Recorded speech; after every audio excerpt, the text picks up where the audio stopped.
आप लोग जब कंपनी को जांचते हैं ना, कुछ लोग नए आते हैं ना, तो मुझे कई बार हंसी आती है, सर ये कंपनी कैसी है, सर इसका बिजनेस कैसा है, सर ये कंपनी भाग तो नहीं जाएगी, सर ये कंपनी क्या है। मैं इसके बारे में भी बता दूं आप लोगों को। क्राइम ब्रांच में था, मैं स्टाफ ऑफिसर था मिस्टर रंजीत नारायण का, स्पेशल सीपी क्राइम थे वो, स्पेशल सीपी क्राइम थे। बाद में उनकी भी बताऊंगा मैं कहानी। मैंने जब उनको इस कंपनी के बारे में बताया, मेरे प्रोडक्ट यूजर हैं वो, आज भी यूजर हैं, तो उन्होंने कहा, जिस टाइम पे एक वक्त ऐसा आया था कि जब मैं बहुत ज्यादा पागल हो गया था इस सिस्टम के लिए, तो उन्होंने कहा एक काम कर, क्योंकि मैं क्राइम ब्रांच की इकोनॉमिक ऑफेंस सेक्शन में था, जहां पे ऐसी कंपनियों के खिलाफ रोजाना केस रजिस्टर करते हैं।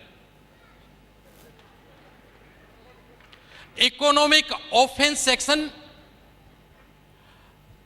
कुतुब होटल में है, कभी जाने का मौका लगे तो वहां पे देखेंगे, मेरा नाम भी वहां पे लिखा होगा।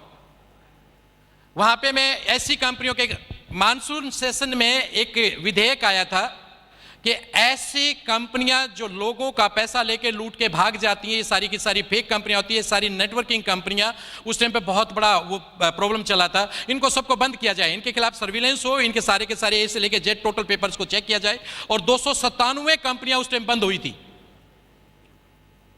297 कंपनियां बंद हुई थी। आज भी वो फाइल अभी भी चल रही है, बहुत सारी कंपनियां आगे बंद होनी है। इस कंपनी को भी हमने जांचा था, एथिक्स है, आप तो खाली एथिक्स समझ को जानते हैं, एथिक्स किस किस लेवल पे होते हैं। आप लोगों को तो सिर्फ इतना बताया जाता है भाई कि एथिकल कंपनी है। एथिक्स एक तरीके से नहीं होते, उसके हर एंगल से जांचा जाता है, गवर्नमेंट रूल को देखा जाता है, पॉलिसीज को देखा जाता है, इंडस्ट्री को देखा जाता है, उस कंपनी के उसको पॉलिसी को देखा जाता है, उसके प्रोडक्ट की ऑथेंटिसिटी को देखा जाता है, उसके 12 एंगल से हम उसको जांचते हैं, पूरे 12 एंगल से उसकी कंप्लेंट्स को जांचते हैं, इसकी कंपनी के खिलाफ कंप्लेंट कितनी है, ऊपर से लेकर नीचे तक सब कंपनियों के नाम थे। एक डिपार्टमेंट आपके देश में ऐसा है जिसके कोई ऑडिट नहीं होता, एक ऑफिस ऐसा है आपके देश में जिसका कोई ऑडिट नहीं होता, जिसके खिलाफ कोई कंप्लेंट नहीं होता। कौन सा बताओ? नो नो नो नो, उसका कोई ऑडिट ही नहीं होता, बताइए। नो, राष्ट्रपति भवन। राष्ट्रपति भवन का कभी कोई ऑडिट नहीं होता,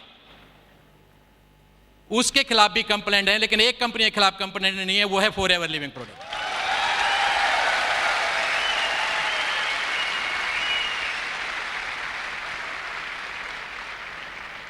शायद ही कोई ऐसा गवर्नमेंट डिपार्टमेंट हो जिसने हमेशा टाइम पे पैसा दे दिया हो, शायद ही।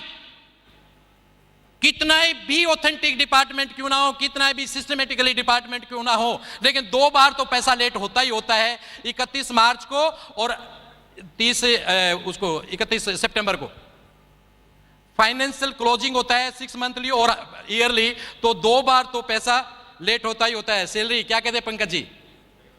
एक कंपनी दुनिया में ऐसी है जिसका पैसा लेट नहीं होता, वो है फॉरएवर लिविंग प्रोडक्ट।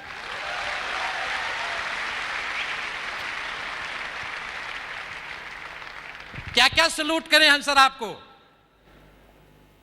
और फिर आप इस कंपनी में डाउट करते हो।